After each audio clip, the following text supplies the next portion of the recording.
Hello friend, welcome to my channel garden scape. আপনি যদি আমাদের চ্যানেলে নতুন হয়ে থাকেন অবশ্যই আমাদের চ্যানেলটিকে সাবস্ক্রাইব করুন এবং আমাদের চ্যানেলের সমস্ত আপডেট তথ্য পেতে পাশে থাকা বেল আইকনটিকে প্রেস করুন। বন্ধুরা চলুন ভিডিওটি শুরু করা যাক। বন্ধুরা আপনারা ফুল দেখে বুঝতেই পারছেন আজ আমাদের ভিডিওটি হলো পেনজি নিয়ে। হ্যাঁ বন্ধুরা, পেনজি ফুল অত্যন্ত জনপ্রিয় একটি ফুল এবং বাগানে প্রচুর পরিমাণে প্রজাপতির মতো ফুটে থাকে এবং দেখতে অসাধারণ সুন্দর লাগে। তো বন্ধুরা এবছর আমি দুটো পেনজির গাছ লাগিয়েছিলাম, দেখতেই পারছেন। এই পেনজি কিন্তু দু কালারের হয়েছে এবং খুব সুন্দর, এটি দেখতে পারছেন অত্যন্ত সুন্দর একটি ফুল। এবং আপনারা যদি এই গাছগুলি বাগানে লাগান তো খুব কম সময়ে এবং খুব কম পরিচর্যার মধ্যে দিয়ে এই গাছগুলি করা যায়। তো বন্ধুরা এবছর আমি দুটো লাগিয়েছিলাম, দুটো আমি প্লাস্টিকের প্যাকেটে লাগিয়েছিলাম এবং গাছের গ্রোথ দেখুন অত্যন্ত সুন্দর। তো আপনারা যদি এত সুন্দর গাছ করতে চান তাহলে আমাদের টিপসগুলিকে অবশ্যই আপনাদেরকে মাথায় রাখতে হবে এবং ভিডিওগুলিকে দেখতে হবে প্রতিনিয়ত। দেখতেই পারছেন এটি সাদার মধ্যে বেগুনি, অত্যন্ত সুন্দর একটি লুক। এবং এই সাইডে আরও একটি রয়েছে এবং খুবই সুন্দর এই ফুলগুলি।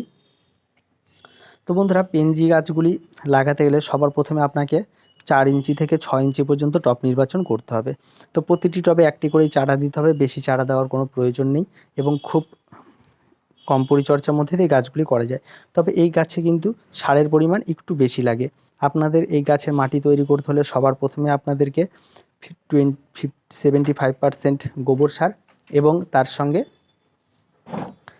25% দোআঁশ মাটি দিয়ে একটি মাটির মিশ্রণ তৈরি করতে হবে এবং সেই মিশ্রণটি লাগানোর পরে গাছগুলিকে লাগিয়ে দিতে হবে। তো প্রথমেই বলে রাখি যে এই গাছ কিন্তু লাগানোর পরে সহজে গ্রোথ নেয় না। এই গাছগুলি গ্রোথ নেওয়ার জন্য অনেক সময় লাগে। এগুলি সাধারণত যদি প্রচুর পরিমাণে রোদ থাকে তবে এই গাছের গ্রোথ নেয়, না হলে কিন্তু গ্রোথটি খুব ধীরে ধীরে হয় এবং খুব ছোট সময়েই গাছে কড়ি চলে আসে। যদি গাছের সাইজ খুব ছোট হয় সেই সময় যদি গাছে কড়ি আসে তবে কড়িগুলোকে কিন্তু কেটে দিতে হবে এবং সেই কড়িগুলোকে কেটে নতুন নতুন ব্রাঞ্চ বের হবে এবং তাতেই সেভাবে এই গাছগুলোর পিঞ্চিং হয়। তো সেখান থেকে নতুন ব্রাঞ্চ বের হবে এবং তার সাথে সাথে গাছে কিন্তু প্রতিনিয়ত খাবার চালিয়ে যেতে হবে। এই গাছগুলি যেহেতু লতানো গাছ এবং মাটির সঙ্গে লেগে থাকে তাই এই গাছগুলিতে কখনোই খোল পচা দেবেন না। খোল পচা দিলে গাছগুলি গোড়া পচে যাওয়ার সম্ভাবনা থাকে, ডালগুলি নষ্ট হয়ে যাওয়ার সম্ভাবনা থাকে। সেজন্য এই গাছগুলিতে খোল পচা দেওয়ার কোনো প্রয়োজন নেই। এই গাছগুলিতে সাধারণত আপনারা চাইলে 1 গ্রাম 1 লিটার জলে 2 গ্রাম মতো ডিএপি গুলিয়ে নেবেন। গুলিয়ে নিয়ে সামান্য পরিমাণ গাছের গোড়ায় দিতে থাকবেন এবং দেখবেন তাতে রেজাল্ট অনেক ভালো হবে এবং গাছের ফুল খুব তাড়াতাড়ি আসবে এবং প্রচুর পরিমাণে গাছ ঝাড় হবে।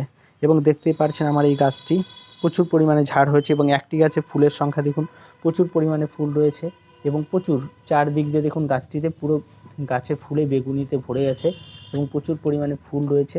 তো এই ফুলগুলি কিন্তু আপনাদেরকে করতে হয় বাগানে এবং খুব সহজে, এবং ফুলের কালারও অত্যন্ত সুন্দর হয়, গাছ খুব সুন্দর ঝাড়াল হয়। তার জন্য কিন্তু সঠিক পরিচর্যার প্রয়োজন। গাছে পাতা অতিরিক্ত এবং ফুলের সংখ্যা বেশি। দেখেছেন গাছের কিন্তু পাতার থেকে ফুলের সংখ্যা বেশি, কিন্তু গাছটি কিন্তু খুব সুন্দর একটি গাছ হয়েছে।